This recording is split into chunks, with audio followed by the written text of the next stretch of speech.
The top-line questions with Operation Epic Fury were all about Iran's nuclear program. Specifically, was the Iranian regime pursuing a nuclear weapon, and how close were they?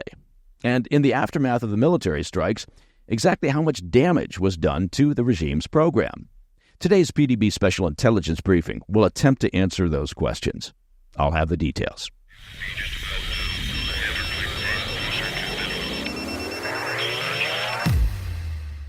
It's Thursday, the 2nd of July. Welcome to the President's Daily Brief. I'm Mike Baker, your eyes and ears on the world stage. And today, we're finishing up our series of special intelligence briefings, taking a step back briefly from the daily headlines to examine some of the biggest national security questions and geopolitical concerns currently facing the world. We'll be back to our normal daily news format starting this afternoon with the PDB Afternoon Bulletin. Today's question is one that's shaped American foreign policy, Middle East security, and international diplomacy for decades. The question, is Iran pursuing a nuclear weapon? It's a question that sits at the center of one of the most consequential conflicts of recent times. It was the question that helped drive Operation Epic Fury, the military campaign launched by the U.S. and Israel against Iran's nuclear infrastructure. Supporters of the operation argued that Iran was moving steadily toward the capability to build a nuclear weapon and that military action was necessary to stop it. Critics argued that Tehran had not yet crossed that threshold and warned that military strikes could ultimately accelerate the very outcome they were designed to prevent. But before we can evaluate whether Operation Epic Fury achieved its objectives, we first need to answer a more fundamental question. How close was Iran to a bomb in the first place? For years, public discussions about Iran's nuclear program have often generated more heat than light. Politicians, commentators, and foreign leaders routinely described Iran as being, quote, months away from a nuclear weapon, while others insisted the threat was being exaggerated. The result is that many people came away with a very unclear understanding of what Iran actually possessed and what it still lacked. So let's start with what we know. Prior to Operation Epic Fury, Iran had developed one of the most advanced nuclear programs in the world outside of the established nuclear weapons states. It operated thousands of centrifuges, maintained multiple enrichment facilities, and had accumulated a substantial stockpile of enriched uranium. According to the International Atomic Energy Agency, the IAEA, Iran possessed approximately 441 kilograms of uranium enriched to 60% purity before the military strikes began. Now, that's an extraordinary figure because uranium enriched to that level is already far beyond what is typically required for civilian nuclear power generation. It's important to understand what that number does and doesn't mean. Weapons-grade uranium is generally considered to be uranium enriched to around 90% purity. Iran had not publicly reached that threshold. But nuclear experts point out that once a country reaches 60% enrichment, it's completed most of the technical work required to get there. Moving from natural uranium to 60% purity is far more difficult than moving from 60% to 90% purity. And that reality is one reason why so many governments viewed Iran's growing stockpile with alarm. The IAEA estimated that Iran's stockpile of 60% enriched uranium, if further processed, could theoretically provide enough fissile material for multiple nuclear weapons. Exactly how many depends on assumptions about weapon design and efficiency, but the point is that Iran was no longer operating a small experimental program. It had accumulated a stockpile that carried significant strategic implications. But here's the part that often gets lost in the public debate. Having enough highly enriched uranium for a weapon is not the same thing as having a nuclear weapon. Those are two very different things, obviously. Think of it this way. Possessing a large supply of aviation fuel does not mean you've built an airplane. It's an essential component, but it's only one component. And the same principle applies here. A country can possess enriched uranium without possessing a functional bomb. Building a nuclear weapon requires additional steps, additional technology, and additional expertise. Some of those steps are extraordinarily difficult. Others remain hidden from public view and are often the focus of intelligence collection efforts around the world. Which brings us to the central challenge facing policymakers before Operation Epic Fury. Iran had clearly mastered much of the enrichment process. It possessed significant quantities of highly enriched uranium. It had developed advanced centrifuges, and it had spent decades building nuclear expertise. What remained unclear was how close Tehran was to crossing the line from nuclear capability to an actual deployable nuclear weapon.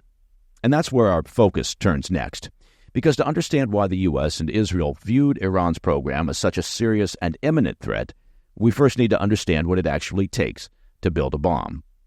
After the break, we'll separate fact from fiction and walk through the three major hurdles that every country must overcome to become a nuclear weapons state.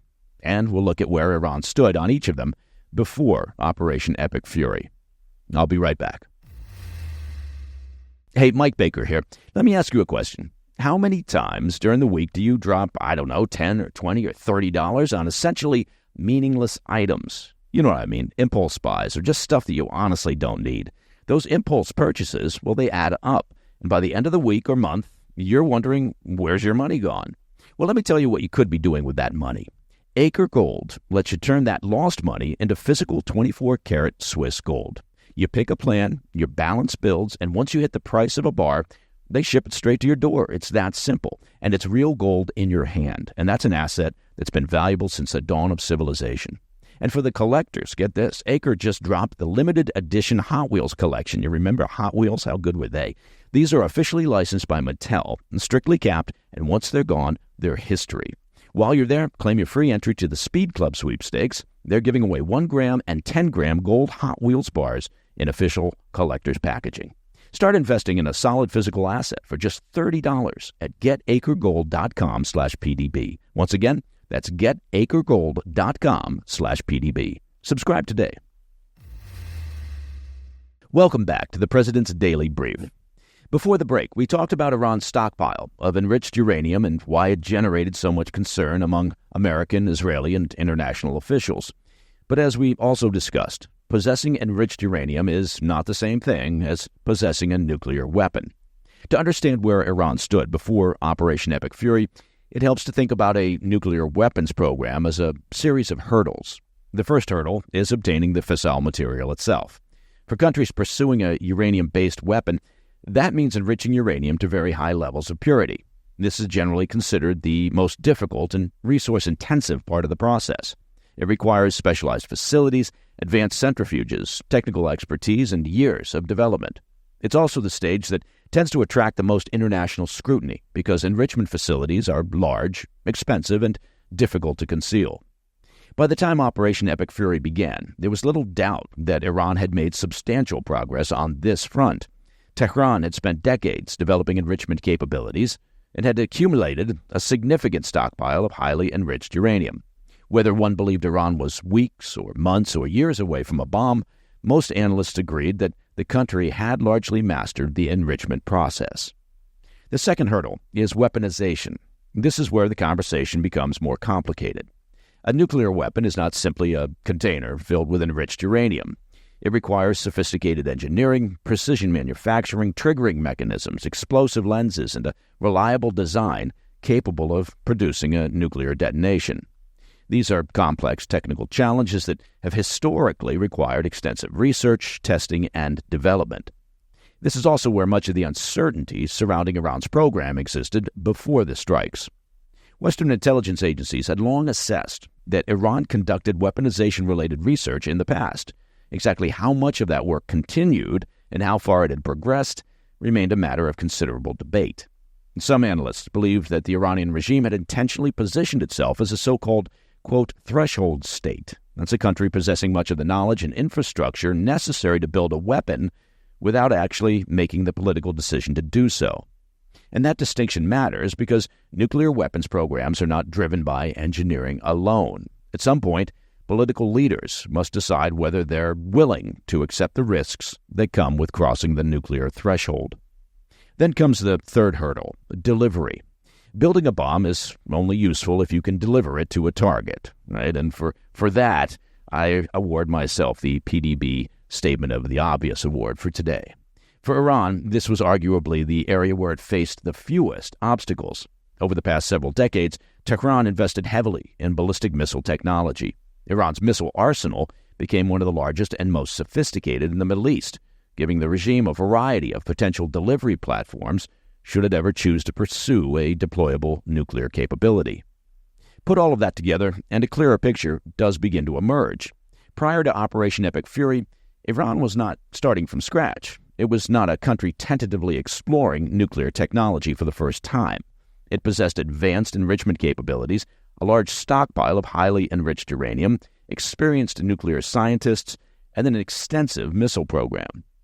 What remained unclear was not whether Iran had the technical foundation to move closer to a weapon. The debate centered on how much additional work remained and whether the regime had made the political decision to pursue an actual bomb. And that uncertainty ultimately became one of the key drivers behind the military campaign launched by Israel and the U.S. Supporters of the strikes argued that waiting for definitive proof of weaponization would be dangerously late.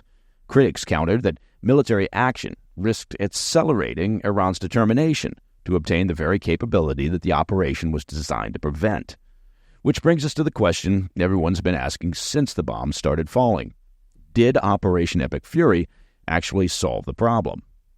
When we come back, we'll examine what Operation Epic Fury actually accomplished, whether the strikes eliminated Iran's path to a nuclear weapon, and why destroying a nuclear program is easier said than done. More on that when we come back. Hey, Mike Baker here. Now, this 4th of July, the nation's 250th birthday, celebrate right with America's favorite foods from Goldbelly.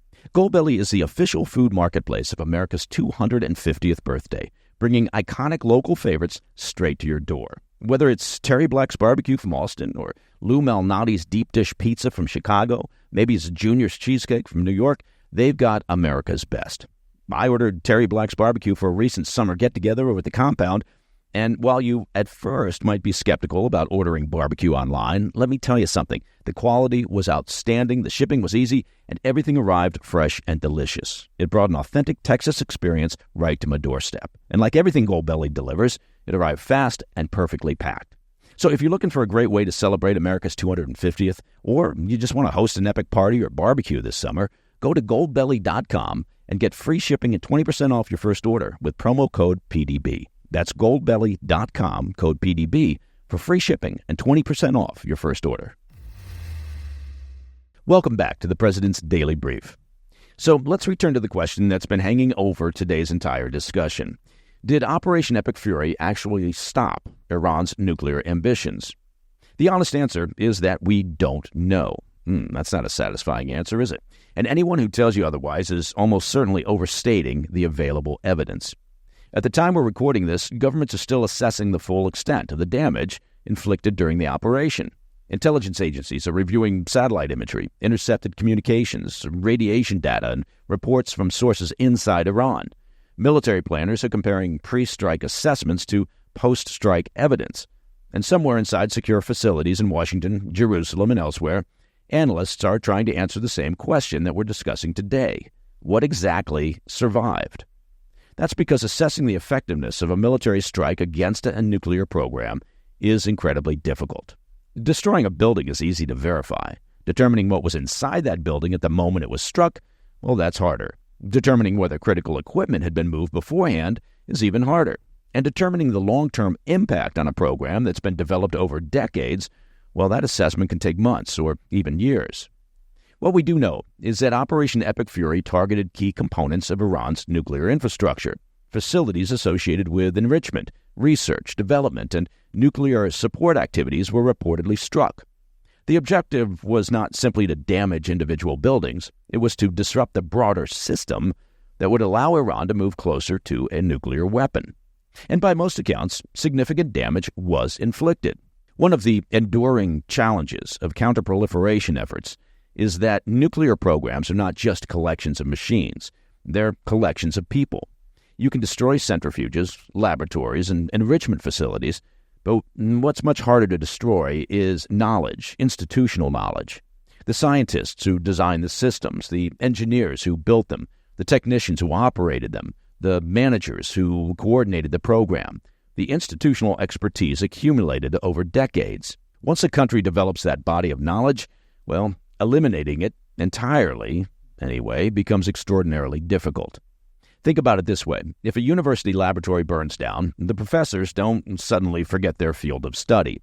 The facilities can be rebuilt. Equipment can be replaced. Research can resume. And that's one reason why military strikes against nuclear facilities are often described as delaying a program rather than eliminating it. The goal is typically to buy time, sometimes a few years, sometimes longer, but the underlying knowledge base often survives. Now, a setback of several years because of military strikes can alter political calculations. It can create opportunities for diplomacy. It can force a regime to spend enormous resources rebuilding infrastructure. It can expose weaknesses and vulnerabilities that adversaries could exploit again in the future.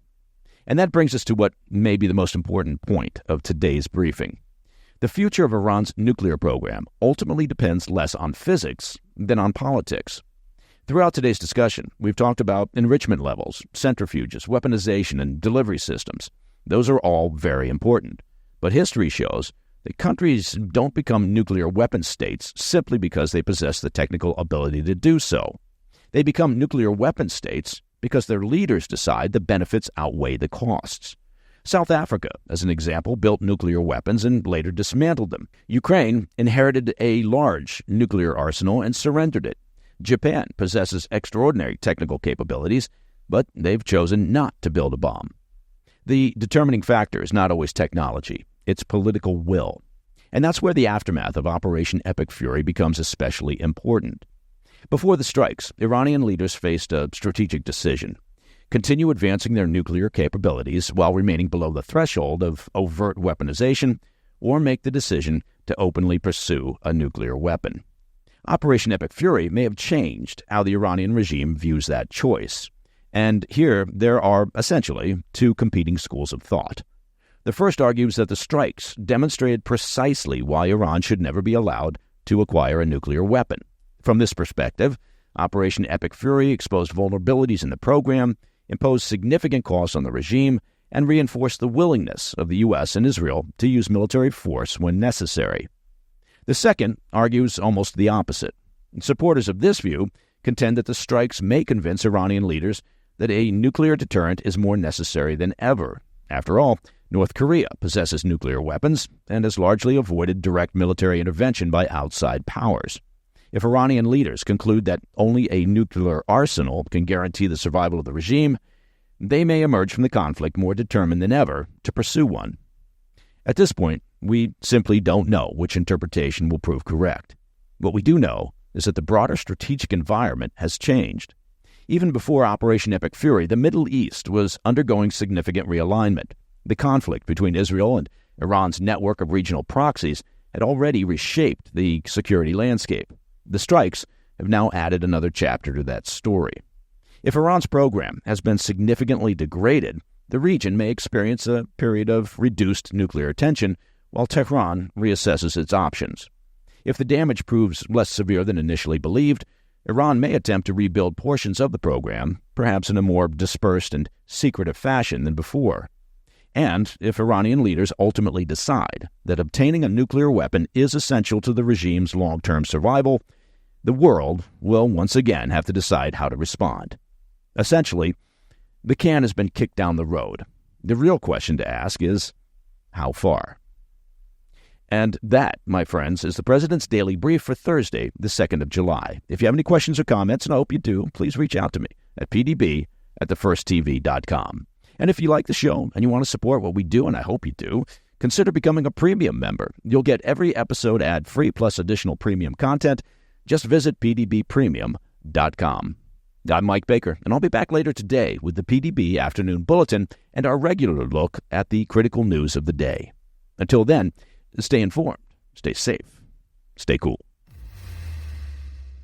Hey, Mike Baker here. Now, usually, getting high-quality seafood means settling for whatever the grocery store managed to stock, right? Or maybe if you're lucky at some point, you've got a fish market nearby, but typically not. So now, let me tell you about a better option, right? I'm talking about the Wild Alaskan Company, right? The Wild Alaskan Company delivers wild-caught premium seafood straight to your door on whatever customized schedule you want. It's really that simple. Unboxing that first delivery is a total game changer. Each piece arrives individually portioned and vacuum sealed, making dinner time incredibly simple. As an example, cooking up the wild sockeye salmon, that's a treat, right? It's quick frozen right out of the water, the texture is perfect, and you get that rich, clean flavor and healthy omega-3s. It's delicious seafood you can count on with zero GMOs or antibiotics. Plus, and this is important, every order supports sustainable harvesting and local Alaskan fishermen. Wild Alaskan Company is so confident in their quality that they offer a 100% money-back guarantee, making the first box completely risk-free. Just go to wildalaskan.com/PDB for $35 off your first order of premium wild-caught seafood. That's wildalaskan.com/PDB for $35 off your first order. And many thanks to Wild Alaskan Company for sponsoring this episode. Thanks for watching today's briefing. If you enjoyed the video, be sure to like, subscribe, and turn on notifications so you never miss one of our daily updates. And don't forget to leave a comment below. We always enjoy hearing your thoughts.